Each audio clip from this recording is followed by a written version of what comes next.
Hello, my name is Anna. I'm a digital fantasy artist, and today I'm going to show you two studies that I did, and I explain to you how to actually study art. First, I wanted to talk a little bit about what is a study. I have always been really confused about studying art. When I saw artworks that were posted on Instagram and below in the post it said study, I was so confused because the artwork looked literally like a masterpiece, but the artist wrote down as a study, and I'm like, oh my god, if this is a study, what is their final painting? So I never really quite understood what's the difference about final painting and study, so I'm here to explain. And first, I just wanted to say that there are 1,000 different ways to create an artwork, and each of them has a purpose. So a final painting is a painting where you thought about the concepts, the characters, the composition, and that you gathered lots of reference to recreate it. A study is still a painting, and you should put a lot of effort in your study, but it's more of a focused painting, and it can be focused in one of the art fundamentals like color, light, value, or it can be more directed towards a goal like character design or composition. And it's mostly based around one reference, like a study of a specific image or artwork, or it can be based on like 2 or 3 references that you decide to merge to study all of them together and still add some creativity to it. But the actual difference is that a study helps you answer a certain question that you have, and it helps you to be able to successfully paint personal paintings and other commissions or artworks that you want better. So the first step to actually learning how to study art is to make color studies.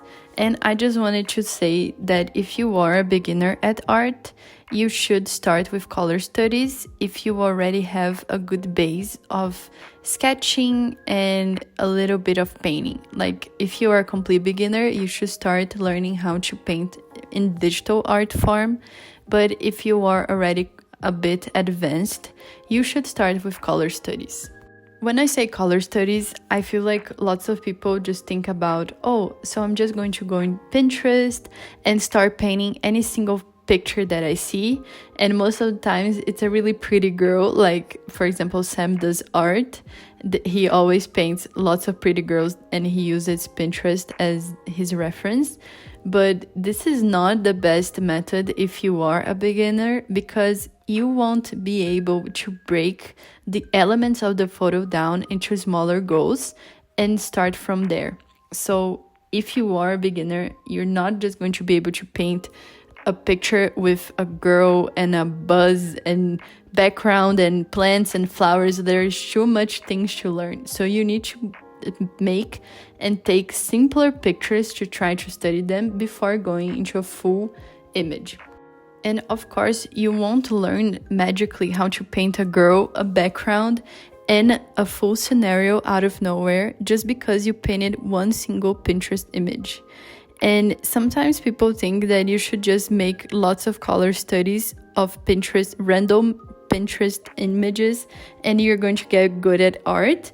But this is going to be really hard, especially if you are a beginner, and it might just leave you frustrated when you start making every single day some color studies and you look at the image and you look at your art and you think, oh my god, my art looks so bad compared to my reference. But what am I doing wrong? So, as I said before, your goal should be to break it down into smaller things and paint from observation. So, for example, if you're having a hard time painting flowers, take a photo of one single little flower, just like literally the flower, and paint it. Maybe even start with only the petal of a flower and paint it. After you feel comfortable painting the petal of the flower, you can go to a full flower, like a rose. And then after you feel comfortable, you can paint a bouquet, or you can paint flowers in trees or a garden. And this is how you should structure your color studies, like going from simple and easy to more complex, and not already starting with really complex images, or else you're not going to learn and you're going to get frustrated. And again, you might say, oh, but this is going to be so boring. I don't want to paint petals. Well, if you are stubborn, then go try to paint a garden. And you're going to see how frustrated you're going to be trying to paint a garden that looks good. So start with the petals. Don't try to take the easy way out, because guess what? There is no easy way out in art. You have to sit down and you have to study. So that's exactly why we do color studies. And again, I just want to say that studying takes time. There is no fast and easy way in art, and you'll be learning forever technically. If you want to be an artist, you'll be studying for the rest of your life. And I just want to say again, if painting studies are not working, it's because your sketching skills are still in need of development. So again, take your time first, learning how to measure the distances of things with your eyes by sketching them from observation. Then you can move in to painting. So after you're comfortable with breaking down elements into simpler pieces and then putting them back together, like the flower example, then I want you to start challenging yourself and doing master copies. And this can be from your favorite artist or even the old masters, like make a painting of the Mona Lisa if you want. And what is a master copy? Is when you make a study of a painting that is done by someone else. And this is really good for you to learn their process and a workflow. Bonus points if your artist posts speed paints, because you should watch what your favorite artist posts and try to learn their workflow and their processes.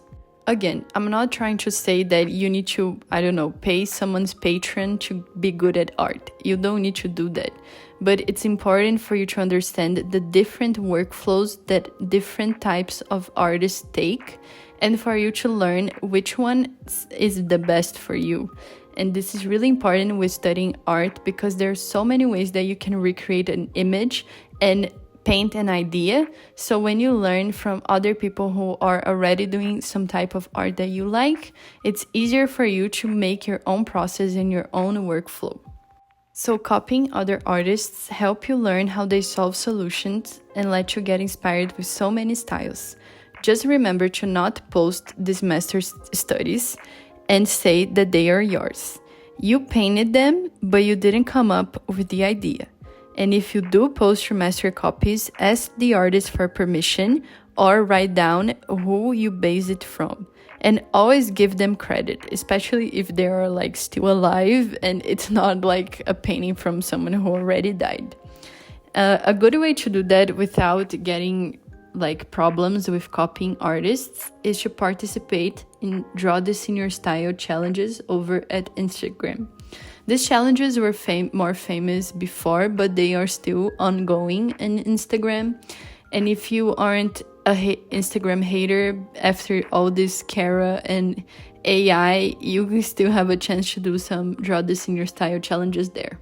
These challenges are really great because it lets you learn how the other artist works and lets you kind of use their image as a reference. And it's really fun as well to try to see how different styles work together. So if you feel like you're ready for it, go for it. The third step to actually learning how to study art is to add imagination to the mix. And why is this important? Because after you do lots of color studies and you do lots of master copies, you start getting heavily dependent on references. So we need to fix this problem, because when you're painting your own paintings, you're not going to have a direct reference to your paintings, because your paintings are going to be something new. So it's something that you won't have something direct to copy from.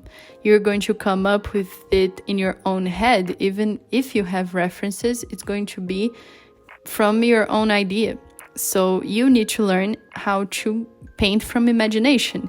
And you don't need to learn how to paint 100% from imagination, because references are always important and there to help you.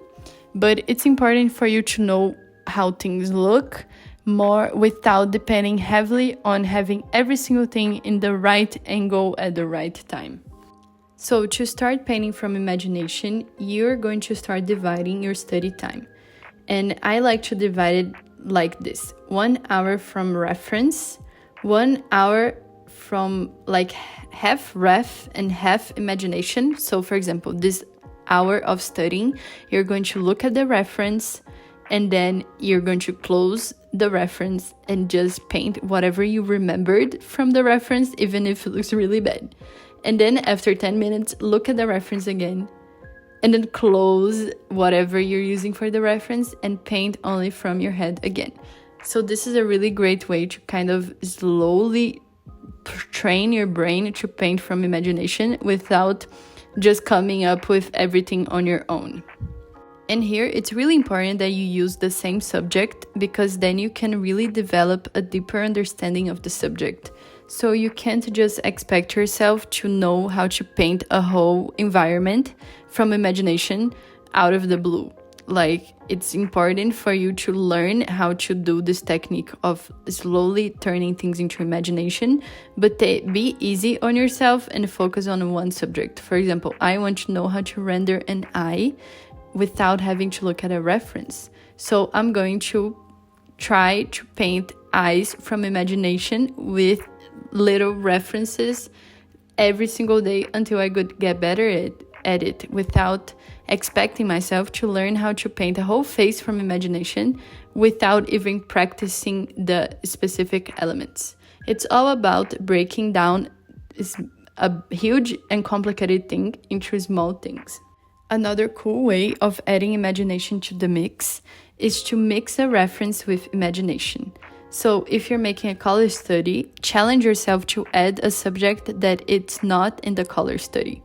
For example, I'm working on painting a forest, so I can challenge myself with adding a girl in the forest, but I won't look at any reference of women, and I'm going to learn and challenge myself to put the girl in the forest without it looking weird. So that's a really great way of slowly training your imagination without being so hard on yourself and having to give up on reference entirely.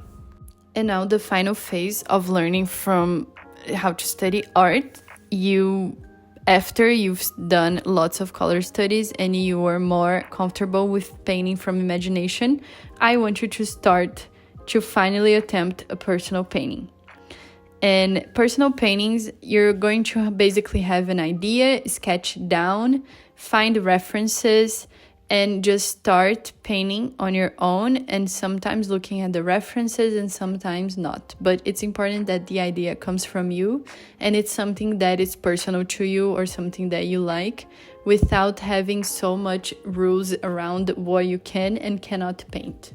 The important thing about a personal painting is for you to not make it too complex. So start with an easy and subject and something that you like to paint.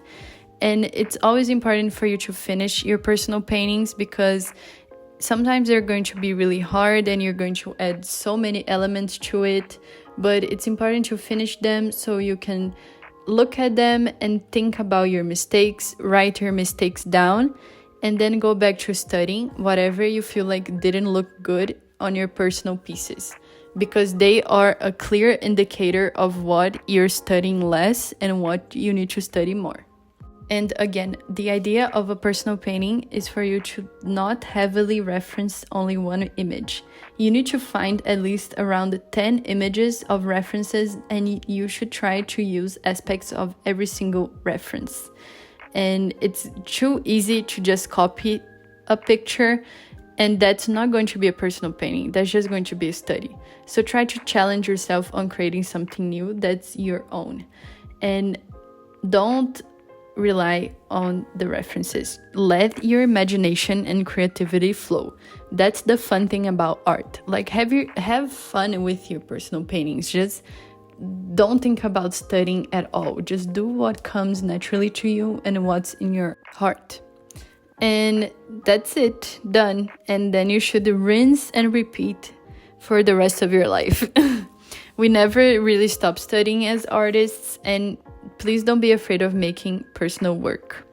And if you have any questions, remember that you can always comment down below and tell me which stage you think is the hardest. But that's basically it, and you should just repeat every single thing that I talked here again and again and again.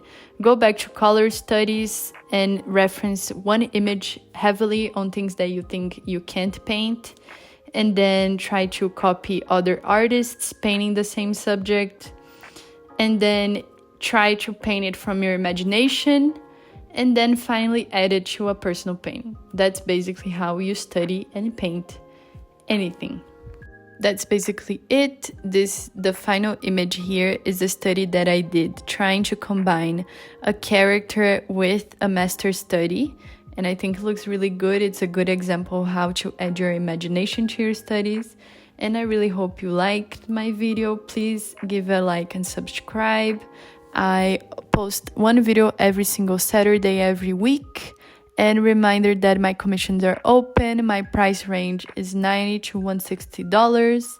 And that's basically it. I hope to see you in the next one. Bye.